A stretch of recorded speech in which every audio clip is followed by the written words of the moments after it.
नमस्कार, मैं अमरिंदर किशोर और आप देख रहे हैं टीडीसी की खास पेशकश बात मीडिया की। मीडिया की अंदरूनी सच्चाइयां, मीडिया के अंदर खाने की आवाज, क्या हो रहा है आखिर वहां पे। लोग दूर से देखते हैं, बहुत ज्यादा विश्वास है उन्हें कि लोकतंत्र का चौथा खंभा है तो जरूर कुछ न कुछ कहीं कोई आस बंधती है, लेकिन मीडिया के अंदर क्या हो रहा है यह मीडिया के लोग ही बताएंगे। हम सवाल उनसे करते हैं जो दुनिया से सवाल करते हैं, देश से सवाल करते हैं, सत्ता और समाज के प्रतिनिधियों से सवाल करते हैं। लेकिन अब वक्त आ गया है कि देश उनसे सवाल पूछे, हम उनसे सवाल पूछें। आज हमारे साथ हैं हिंदी के जाने माने पत्रकार कमर वहीद नकवी जी। नकवी जी, आपका इस कार्यक्रम में बहुत बहुत स्वागत है टीडीसी की ओर से, टीडीसी के लाखों सब्सक्राइबर की ओर से, दर्शकों की ओर से। आपसे बात करेंगे मीडिया की अंदरूनी सच्चाई को, क्योंकि आप शिल्पकार हैं, आपने चीज़ों को स्थापित किया है। टीवी जर्नलिज्म को बिल्कुल सरकारी चैनल से हटा करके स्थापित करना और पूरे महल को खड़ा करना आपकी एक बहुत बड़ी जिम्मेदारी बन रही है। और आज जो हो रहा है कहीं ना कहीं उसके प्रत्यक्ष तौर से या परोक्ष तौर से जिम्मेवार आप भी हैं, आपकी पीढ़ी भी है।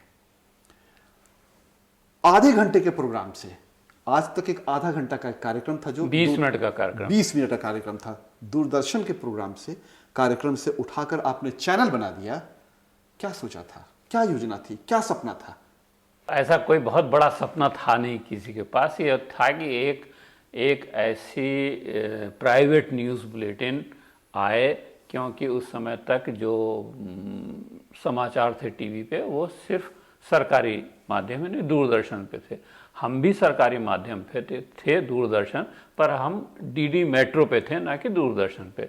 और उस समय चूँकि प्रसार भारती का उदय एक तरह से हो रहा था और लोग प्रसार भारती की क्रेडिबिलिटी को भी थोड़ा बढ़ाना चाह रहे थे, तो ये हुआ कि डीडी मेट्रो पे, जहाँ पे थोड़ा पढ़े लिखे दर्शक ज़्यादा हैं, क्योंकि वो सिर्फ मेट्रो शहरों तक सीमित था चैनल, तो वहाँ के जो बौद्ध दर्शक है उसके लिए हम थोड़ा अच्छा समाचार बुलेटिन बनाएं। तो दूरदर्शन में ये सोच चली कि इसको कुछ निजी ब्रॉडकास्टर्स को दिया। तो जब डीडी मेट्रो लॉन्च होने लगा तो यही चीज़ चली, और इसलिए फिर हुआ कि अच्छे प्राइवेट ब्रॉडकास्टर खोजे जाएं। तो अंग्रेज़ी में तो एनडीटीवी को मिला, प्रणय राय की अपनी साख बनी थी। इंडिया टुडे ग्रुप की भी इक्वली उतनी ही अच्छी साख थी मीडिया के मामले में, तो इसलिए वो आज तक शुरू हुआ। और जब हम लोगों ने उसको शुरू किया तो बहुत ही धड़कते दिलों से शुरू किया, क्योंकि सामने कुछ मॉडल था नहीं, आपको एकदम नई शुरुआत करनी थी। उसको लोग पसंद करेंगे नहीं पसंद करेंगे, पिछला कोई केस स्टडी नहीं थी, कुछ अनुभव वैसे नहीं थे, बल्कि जो अनुभव थे वो अच्छे नहीं थे। जैसे मिसाल के तौर पे BITV आके लगभग बंद होने के कगार पे आ गया था। ऐसे ही BBC का जो है एक बुलेटिन शुरू हुआ था, BBC होम, वो भी कुछ बहुत अच्छा नहीं चल रहा था। और जो जी ने 1994 में प्राइवेट न्यूज़ शुरू की थी, 1 घंटे की, पहले आधे घंटे की थी शुरू में, 94 से 95 के बाद फिर वो आगे बढ़ी है। जब तक हम आज तक लॉन्च हुआ आधे घंटे का था ही उनका बुलेटिन। लेकिन उस बुलेटिन में चूँकि उनका जो दर्शक वर्ग था वो भारत में कम, विदेशों में ज़्यादा रहता था। विदेश में जो भारतीय रह रहे थे या इंडियन डायस्पोरा जिसको कहते हैं, तो उनकी जो भाषा थी उसमें उन्होंने बहुत अंग्रेज़ी को मिश्रण किया हुआ था, अंग्रेज़ी का। तो इसलिए वो इंग्लिश वहीं से चली है, जो जी का 1994 में बुलेटिन चालू हुई है। लेकिन जब आज तक हम लोग लेके आए तो हम लोगों को लगा कि नहीं, ये जो भाषा है ये बिल्कुल बनावटी भाषा है, और जो आम हिंदी वाला है वो ऐसी भाषा नहीं बोलता है।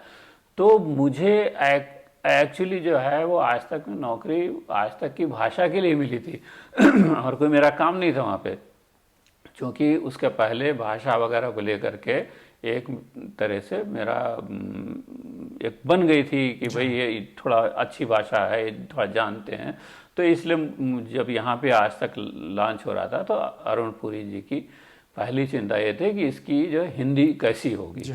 तो फिर वो एक ऐसी हिंदी गढ़ने के लिए जो सबको समझ में आए, अंग्रेजी वालों को भी समझ में आए, हिंदी वालों को भी समझ में आए, सहज हिंदी हो, तो उसके लिए फिर जो है वो मुझे किया गया। तो उसमें एक जो नई तरह की हिंदी टीवी के लिए प्रयोग भी किया गया। हाँ, और फिर चूँकि हमारे साथ जो हमारे संपादक थे एसपी सिंह, जी हाँ। वो बहुत ही मतलब हिंदी पत्रकारिता के एक तरह से हम कहें कि वो शिखर पुरुष थे। जी हाँ। और उन्होंने पूरी की पूरी हिंदी पत्रकारिता को एक बिल्कुल ही नया आयाम दिया जो उसके पहले किसी ने नहीं दिया और उसके बाद भी किसी ने नहीं दिया। मैं तो बिल्कुल भी अच्छा, बाकी से बाद में भी नहीं दिया। बाद में भी किसी ने नहीं दिया जो एसपी सिंह ने किया हिंदी पत्रकारिता के लिए।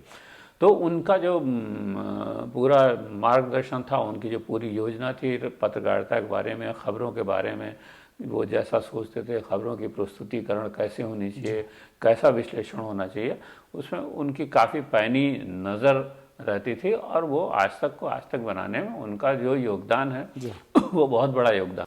उनके जाने के बाद भी आप भी लंबे समय तक रहे, और लेकिन आज तक चैनल बन गया, आखिर में वो चीज़, वो धार और वो एसेंस कह लीजिए और रेलिश कह लीजिए, वो नहीं रह पाया। वजह क्या है? देखिए, संपादक संस्था की जो क्या कहते हैं डीजनरेशन होना शुरू हुआ, वो काफ़ी पहले से, उसके 10 साल पहले से होना शुरू हो गया था। और देश में अंग्रेजी के एक बहुत बड़ा अखबार था जहाँ सबसे पहले संपादक संस्था पे कुठाराघात शुरू हुआ था, जहाँ पत्रकारिता को सबसे पहले उसका बाजारीकरण की शुरुआत हुई थी। और जो पत्रकारिता का कंटेंट है उसके लिए स्पॉन्सर ढूंढने की शुरुआत हुई थी। और वो शुरुआत कहाँ से हुई थी? वो शुरुआत खेल के पन्ने से हुई थी। खेल के पन्ने पे क्रिकेट का जो स्कोर बोर्ड आता है, उस क्रिकेट के स्कोर बोर्ड के लिए स्पॉन्सर ढूंढा गया। XYZ जी हाँ जी। ने स्पॉन्सर किया। किसी को उस पर आपत्ति नहीं हुई, क्यों भाई स्कोर बोर्ड है, उसको कोई टायर की कंपनी स्पॉन्सर, लेकिन वो दस्तक थी एक तरह से। लेकिन वो दस्तक थी, वो शुरुआत थी। ठीक है, वहां से शुरुआत होना शुरू हुई। और फिर धीरे धीरे ये हुआ कि अखबार में प्रिंट लाइन में ये छपने लग गया कि एक ब्रांड मैनेजर का कंसेप्ट आ गया, जो छपने लग गया कि ये ब्रांड मैनेजर है। फिर प्रिंट लाइन में ये छपने लग गया कि एडिटर फला market, editor Mumbai market, editor Delhi market. अच्छा जी। हाँ जी, हाँ। तो जब आप एडिटर को डेजिग्नेट करोगे कि ये दिल्ली बाजार का एडिटर है, ये मुंबई बाजार का एडिटर है, तो जाहिर सी बात है कि एडिटर की जो एक अंग्रेजी में टर्म होता है कि की रिजल्ट एरिया, कि भाई आपका की रिजल्ट एरिया क्या। तो एडिटर का की रिजल्ट एरिया ये होता है कि आप अच्छा अखबार निकालिए, आप जो है उसमें ऐसी जानकारी दीजिए जो आपके पाठकों के हित की हो, जो जनता के हित की हो।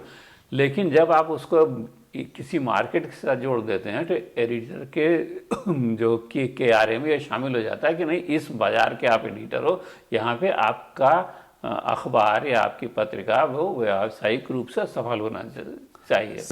किसी कस्टम कमिश्नर को ऑब्लाइज करना होता है तो उनकी पत्नी को किसी पत्रिका का संपादक बना दिया जाता है, कि भारतीय प्रशासनिक सेवा के उच्च पदाधिकारी से काम निकलवाना हो तब उनकी पत्नी को संपादक बना दिया जाता है। इस पर कुछ बताइए आप, चूंकि आपका अनुभव। देखिए, ये भी बहुत से कंपनियों ने ऐसा किया है और उनको उससे ऑब्वियसली फ़ायदा हुआ होगा, जो भी हुआ होगा।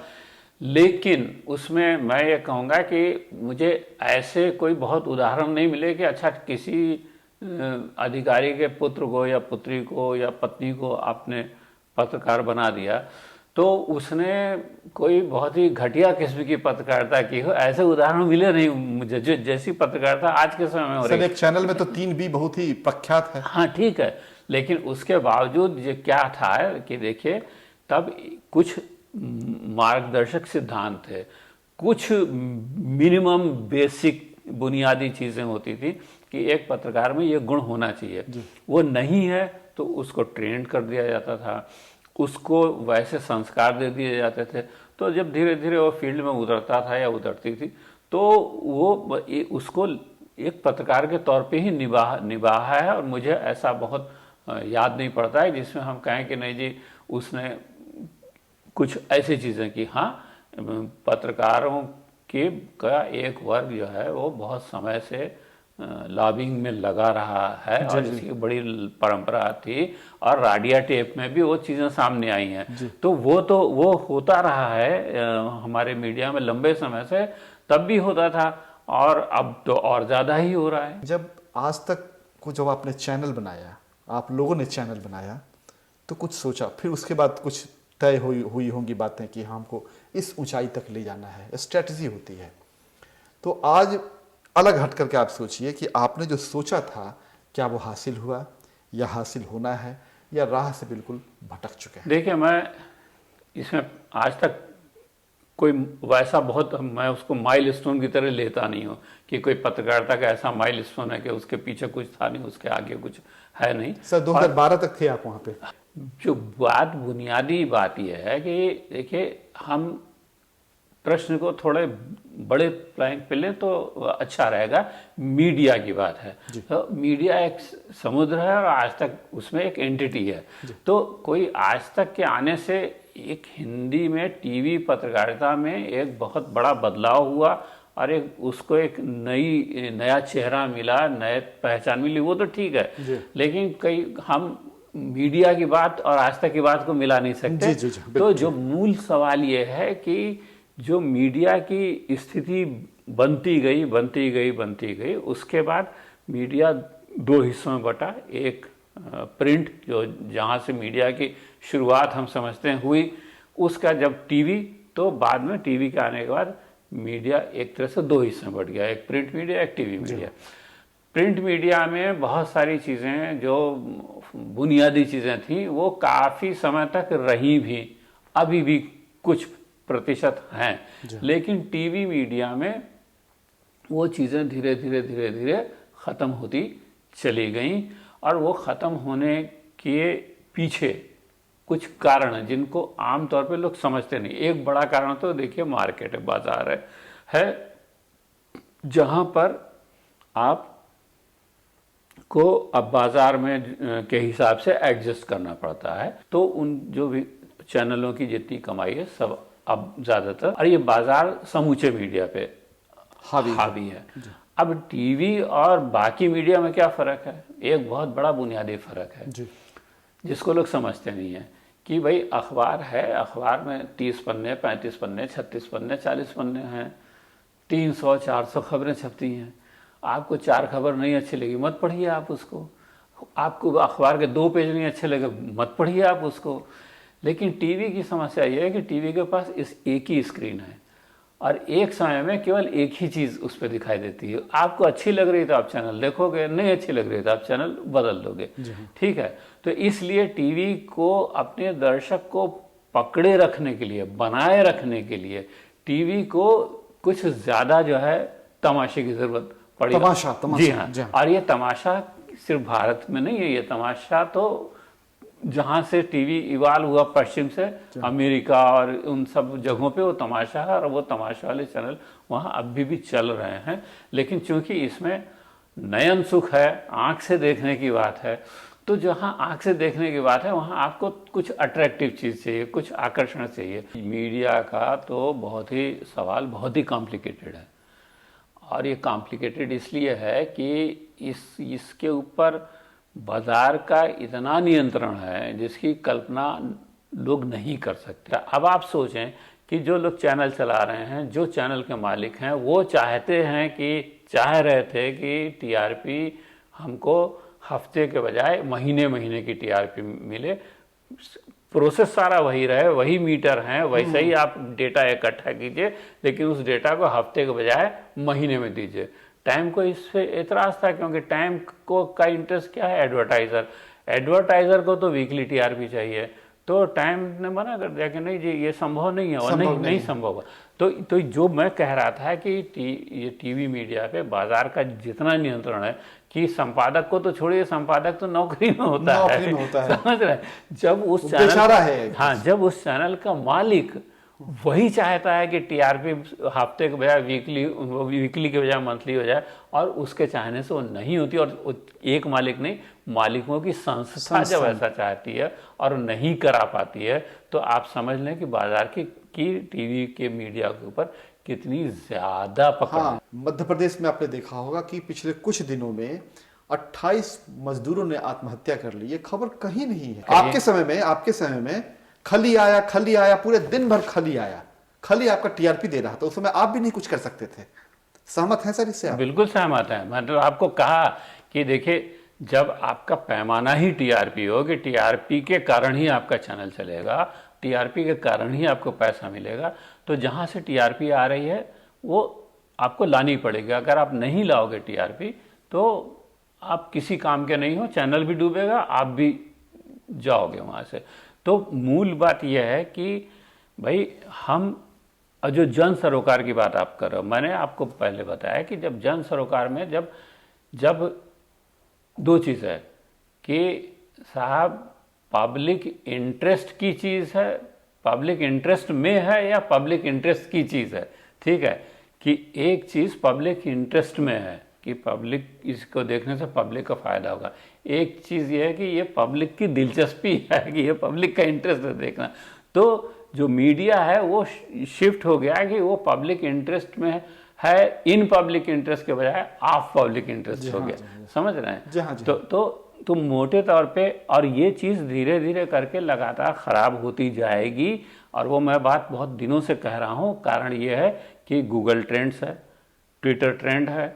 आप देखें, अब ट्विटर पे देखिए, लोग ट्रेंडिंग कराते हैं बाकायदा, वो लोग ट्वीट करते हैं और लिखते हैं कि इसको 1 घंटे में ट्रेंड करा दो, और उनके जितने फॉलोअर हैं मिल के उसको वही हैशटैग रीट्वीट करते हैं और वो 1 घंटे में के लिए ट्रेंड हो जाता है, फिर दूसरे घंटे कोई दूसरा ट्रेंड हो जाता है।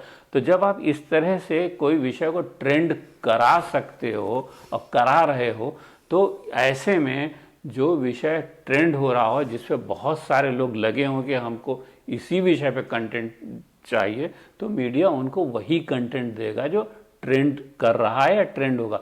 तो जो 28 मजदूर मरना, वो 28 मजदूर मरना के कोई ट्रेंड नहीं करा रहा है, मजदूर तो करा ही नहीं सकता बेचारा, उसका साधन नहीं है। तो इसलिए जो आज का मीडिया है वो तो समाज को भ्रमित, समाज के इंटरेस्ट में ही नहीं है, वो तो समाज का दुश्मन हो चुका है। क्योंकि अगर आप समाज को सही बात नहीं दिखाओगे, तो वो समाज को समाज की बीमारी नहीं दिखाओगे, तो समाज उसका इलाज नहीं ढूंढेगा।